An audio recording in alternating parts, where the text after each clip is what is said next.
Water is the elixir of life. But water allocation can be a deadly affair. In the Middle East, where temperaments mirror the soaring temperatures and prejudices flow freely, the price of water is sometimes paid in blood. After the State of Israel declared independence in 1948, its leaders put their heads together to develop a water plan that would provide desperately needed fluid for drinking and irrigation purposes. Israel came up with the National Water Carrier Project, a plan to draw water from the Kinneret Lake in its north through a technically challenging network of canals, tunnels, and pipes covering a diversity of terrain and elevations, all the way down Israel's west coast to its populated center and to its parched agricultural south. The Kinneret, also known as the Sea of Galilee, is a picturesque lake in Israel's north, ringed with beaches, meadows, and mountains. It is approximately 35 miles in circumference and 150 feet at its deepest point. It held enough water to meet the demands of Israel's expanding population for decades. However, this wonderful freshwater asset is inherently fragile. It is fed mainly by the waters of the Jordan River, which originates in the gushing springs and tributaries of mountainous Lebanon and Syria. Two rivers are especially critical to the aqua that courses down the Jordan Valley before flowing into Lake Kinneret: the Hasbani in Lebanon and the Banias in Syria. Without these two rivers, the Jordan's waters would drop dramatically. The Kinneret's water level would also drop, and its remaining freshwater would be irreversibly salinized by the salt springs sitting on its bed. While Israel simply wanted to have a drink, their plan drew the ire of her neighbors.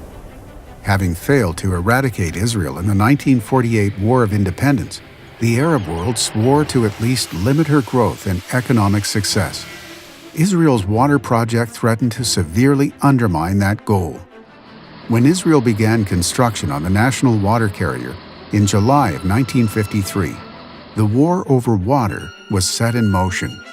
Hostilities emerged in 3 stages that served as stepping stones towards a full-scale Arab-Israeli conflict. As Israel's tractors bit into soil north of the Kinneret, Syrian artillery units roared into action, bombarding the Israeli construction site. Syria demanded that the United Nations intervene against Israel.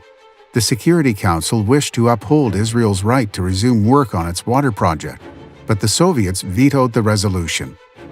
Israel modified its plan, moved its construction site further from Syria's border, and its engineers went back to work.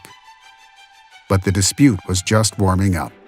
Syria and Jordan then colluded to divert the Yarmouk River. The Yarmouk would be forced to flow away from Israel and instead supplement the Jordanians' irrigation needs. United States President Eisenhower dispatched Ambassador Eric Johnston to resolve the situation. The result was the 1955 Johnston Plan, a brave attempt at coexistence and water sharing that Israel embraced and that the Arab League unofficially resolved to abide by, at least temporarily. The waves of war were thereby stilled for most of a decade. In 1964, Israel completed the national water carrier. It was 81 miles in length and had taken years to build at the cost of hundreds of millions of Israeli lira. But it was worth every lira. The carrier was capable of funneling an astonishing 19 million gallons of water per hour, an achievement far too great for Israel's Arab neighbors to swallow. The Arab League hastily convened in Cairo. Desperate to wreck Israel's water resource, they devised a reckless plan. The Headwater Diversion Plan called for the reduction of the water carrier's capacity by 35% by diverting its headwaters, both the Hasbani in Lebanon and the Banias in Syria, into the Yarmouk River, deep in Jordanian territory. At the same time, the Arab League clarified that this was not simply a war about liquid, but rather liquidation. Since the existence of Israel is a danger that threatens the Arab nation, the diversion of the Jordan waters by it multiplies the dangers to Arab existence. Accordingly, the Arab states have to prepare, so that if necessary results are not achieved, collective Arab military preparations will constitute the ultimate practical means for the final liquidation of Israel. Israel warned that the Headwater Diversion Plan would infringe on its sovereign rights. In other words, it would be considered an act of war. The Arabs, however, were not opposed to a war. They launched their project, and the skirmishes began. In 1965, there were 3 high-profile border clashes.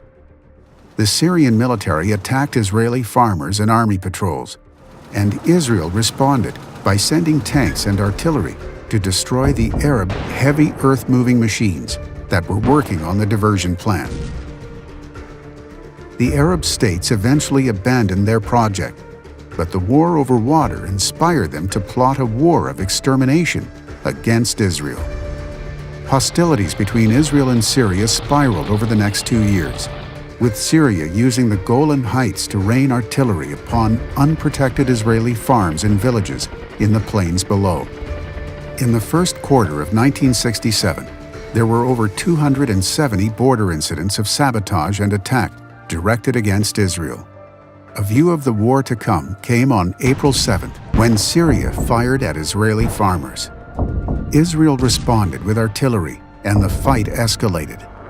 Israel sent planes against Syrian positions and villages, and in an ensuing aerial dogfight, Israel downed 6 Syrian fighter jets and chased the remainder all the way back to Damascus.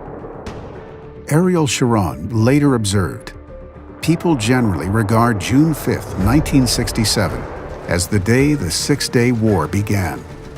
That is the official date.